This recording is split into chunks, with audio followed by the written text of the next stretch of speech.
বাহিৰৰ পৰা সকলে শোকবেদনা জ্ঞাপন কৰিছে আৰু তাই কণমানিজনী তাইৰ আত্মা সৎগতিৰ বাবে প্ৰাৰ্থনা জনাইছে আৰু তাইক ন্যায় দিবৰ বাবে সকলোৱে জোৰদাৰ প্ৰতিবাদ কৰিছে। কিন্তু অকল আমি প্ৰতিবাদ কৰি থাকিলে নহ'ব, আমি অকল মম জ্বলাই প্ৰতিবাদ বা মৌন প্ৰতিবাদ কৰি থাকিলে নহ'ব। আমি প্ৰতিবাদ অকল আমি প্ৰতিবাদ কৰি চৰকাৰে আগভাগ ল'ব লাগিছে। যেতিয়ালৈ চৰকাৰে আগভাগ নলয় তেতিয়া দুখীয়ে কিন্তু শাস্তি নাপায়। গতিকে দুখীয়ে কি পৰিস্থিতিত তাই মৃত্যুবৰণ কৰিবলগীয়া হ'লে 12 বছৰ বয়সত তাই সোণালী সপোন লৈ গৈছিল। ৱেষ্ট কাৰ্বি আংলং পশ্চিম কাৰ্বি আংলঙৰ পৰা সোণালী সপোন লৈ গৈছিল তাই ৰহালৈ শিক্ষা গ্ৰহণৰ বাবে। হয়তো পিতৃ মাতৃ দৰিদ্ৰ ৰেখা সীমাৰ তলত থকা তেওঁলোকে হয়তো কোনোদিন মানে শিক্ষাৰ পোহৰ তেওঁলোকে পোৱা নাছিল বা খাদ্যৰ তেওঁলোকে অভাৱ। গতিকে এজনী ছোৱালী যদি তেওঁলোকে বাহিৰত পঠিয়াব পাৰে তেওঁলোকৰ কাৰণে বহুত আশা আছিল যে ছোৱালীজনী পঢ়া শুনা ডাঙৰ দীঘল কৰিব, কিন্তু সেইটো আশা পূৰণ নহ'ল। তাত যিসকল অপৰাধী নামো আছে মই ল'ব খোজা নাই, সেই দুজন অপৰাধী নামো ল'ব খোজা নাই তেখেতসকলৰ, হয়তো সকলোৱে জ্ঞাত সেই অপৰাধী দুগৰাকীৰ নাম। গতিকে আমি সকলোৱে বিচাৰিছে সেই অপৰাধী দুগৰাকী আমি শাস্তি হ'ব লাগে আৰু সেই শাস্তি দিয়াবৰ কাৰণে সেইটো আমাৰ চৰকাৰে আগভাগ ল'ব লাগিব।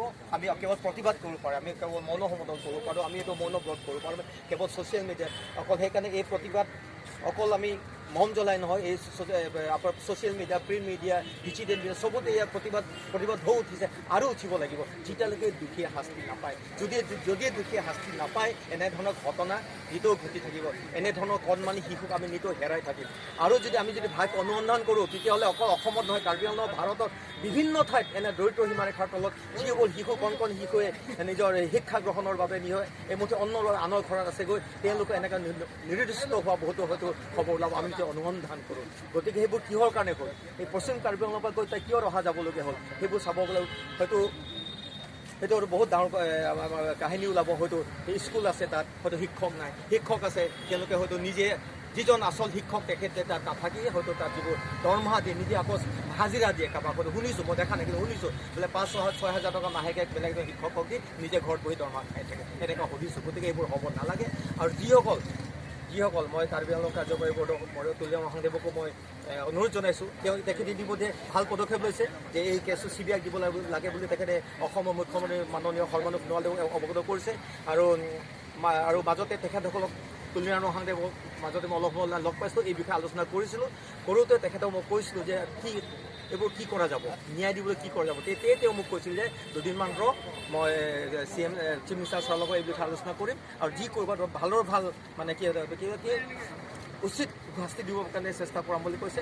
আৰু মই কৈছোঁ তেখেতে তেতিয়া 1 লাখ টকা দিছিল, তেতিয়া কৈছোঁ মই 1 লাখ টকা আৰু পাৰি নিশি কৈছে 1 লাখ টকাটো আমি আকৌ হয়তো বেছি দিবলৈ চেষ্টা কৰিম। তেওঁ শুনিছোঁ তেখেত 10 লাখ টকা আগবঢ়াইছে আৰু প্ৰত্যেকজন MEC আৰু MP MLA গোটেইকেইটাৰ এমাহৰ দৰমহা তেওঁ লৈ তেওঁলোকৰ গৃহ নিৰ্মাণ কৰিব। এইটো খুব ভাল পদক্ষেপ। গতিকে এনেধৰণৰ দুখীয়া মানুহবিলাক আমি সকলো সহায় কৰিব। যদি নহয় তেওঁলোকে আকৌ এমুঠি অন্নৰ বাবে শিক্ষাৰ পৰা নিজৰ ল'ৰা ছোৱালীক আকৌ আনৰ ঘৰ যিবোৰ অভিজাত মানুহৰ ঘৰত হ'বগৈ, য'ত তেওঁলোকে পঢ়াম বুলি লৈ যাব কিন্তু তাতকৈ তেওঁলোকে শিশু শ্ৰমিকৰ দৰে তেওঁলোকে তাত ব্যৱহাৰ কৰিব। নিজৰ ল'ৰা ছোৱালী স্কুল পঢ়াব, AC ৰুমত পঢ়াব, কিন্তু সেই কণ শিশুক তেওঁলোকে ঘৰ চাফা কৰাব লগাব, লেট্ৰিন বাট চাফা লগাব তেওঁলোকক। গতিকে সেইটো হ'ব নালাগে। আছে এতিয়া ভাল উদাহৰণ আছে, বহুত ভাল উদাহৰণ আছে। নিজৰ ঘৰত নিজৰ সন্তানেও ভাল মৰম কৰে।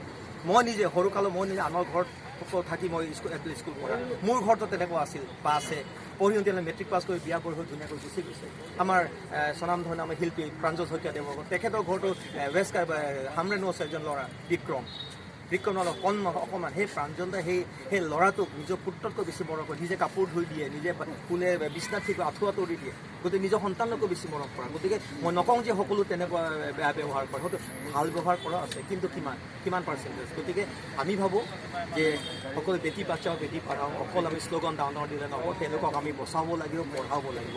কন্যাই মানে মাতৃ আমাৰ শক্তি, গতিকে আমি সকলোৱে বাচিব লাগিব। গতিকে আৰু মই এটা অনুৰোধ কৰিছোঁ, চৰকাৰকো এটা হাত জোৰ অনুৰোধ কৰিছোঁ আৰু সকলোকে অনুৰোধ কৰিছোঁ আপোনালোকে সকলোকে প্ৰতিবাদ কৰক, নহ'লে এনেকুৱা ধৰণৰ শিশু কন্যা বা সন্তান বা ল'ৰা বহুত নোহোৱা হৈ গৈ থাকিব। আপোনালোকে প্ৰতিবাদ কৰক যাতে দোষীয়ে শাস্তি পায়। কি শাস্তি দিব আৰু তাই কিহৰ কাৰণে মৃত্যুবৰণ কৰিব লাগিব। কোনোবা কৈছে আত্মহত্যা কৰিছে, কোনোবা কৈছে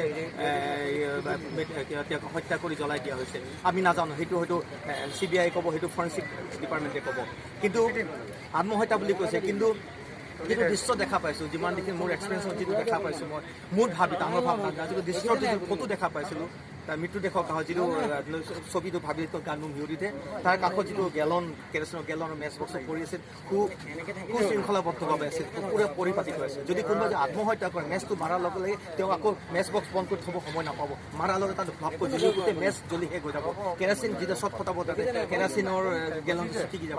আৰু মই যিমানবোৰ পাইছোঁ, মই নিজে চিকিৎসা বিজ্ঞানৰ ছাত্ৰ আছিলে, এটা সময়ত গোটেই কিছুমান জানো অংগীত দত্ত হোৱা মানুহ যে সাধাৰণতে ওপৰমুৱাকে যে চিধু পঢ়ে, নতুবা পুৰা পেটল পেট নিজৰ জুই নুমাবৰ কাৰণে চেষ্টা কৰে, তেনেকুৱা মৃত্যুবৰণ কৰা দেখা পাইছোঁ। এতিয়া কি হয়, কি কাৰণে কি চাৰ্কুমষ্টেঞ্চত তাই মৃত্যুবৰণ কৰিব লগা হ'ল, বা যদি আত্মহত্যা কৰিছে কিন্তু কিহৰ কাৰণে আত্মহত্যা কৰিবলগীয়া হ'ল, এজনী 12 বছৰীয়া ছোৱালী। গতিকে সকলোকে মই অনুৰোধ জনাইছোঁ যে আপোনালোকে প্ৰতিবাদ কৰক, যাতে দুখীয়ে ইয়াতকৈ মানে আমি যিমানখিনি ভাবিছোঁ তাতকৈ যাতে বেছি তেখেতে শাস্তি পায়, নহ'লে এনেকুৱা ধৰণৰ ঘটনা সদায়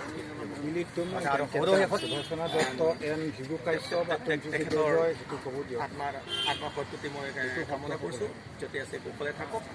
আৰু যিমানখিনি তাইৰ যিটো সপোন আছিল, যিটো সপোন লৈ তাই কৈছে, তাইৰ সপোন যাতে পূৰণ কৰিব পাৰোঁ। এতিয়া শুনিছোঁ তাইৰ নামৰ এখন স্কুল প্ৰতিষ্ঠা কৰিব বুলি শুনিছোঁ, স্কুলসমূহ তাই এটা মূৰ্তি প্ৰতিষ্ঠা কৰিব বুলি শুনিছোঁ। গতিকে সেইবোৰ কাৰ্যকৰী হওক, আৰু সেই স্কুলতে যিবোৰ দৰিদ্ৰ ল'ৰা ছোৱালীবোৰ যিবোৰ বাহিৰত পঢ়িব, সিহঁতে সেই তাত তাইৰ নামৰ স্কুল যাতে শিক্ষা গ্ৰহণ কৰে, যাতে সুন্দৰ ভৱিষ্যত